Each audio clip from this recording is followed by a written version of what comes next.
Het is de morgen dat de 50-jarige Anita Hansen haar huis onder Heermawij in Rieptjerk verliet. Nog in Lien ging ze voor het laatst naar de voedselbank. Nou moet ze er weer heen. Ze had een rijbewijs, maar een auto is net te betalen. Dus neemt ze de bus naar Burgum. Daar gaan we.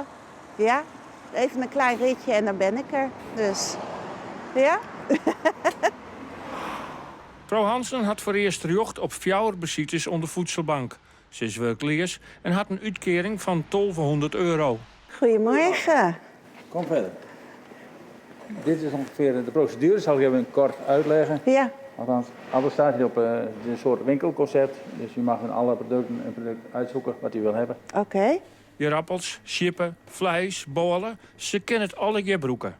Zo'n haar zoon van joggetje werd thuiswennet, maar ze voor 2 mensen eten sieren. Dat slag het net met een budget van 74 euro in de week.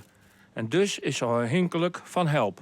Ik moet zeggen dat er toch wel een kleine tegenzin bij me zit. Van, ik wil dit eigenlijk niet. Maar ja, noodzaak is... dan moeten sommige regels doorgebroken worden. Ik vind het principe zoals het hier allemaal is... dat je toch wel zelf van wat er uitgestald wat uit mag zoeken...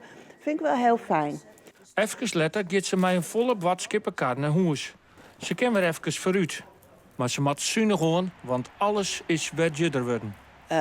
Door op alles te letten, te beknibbelen... bij de supermarkt afgeprijsde artikelen te kopen... de kachel niet hoger dan 17 graden te zetten wanneer die aangaat.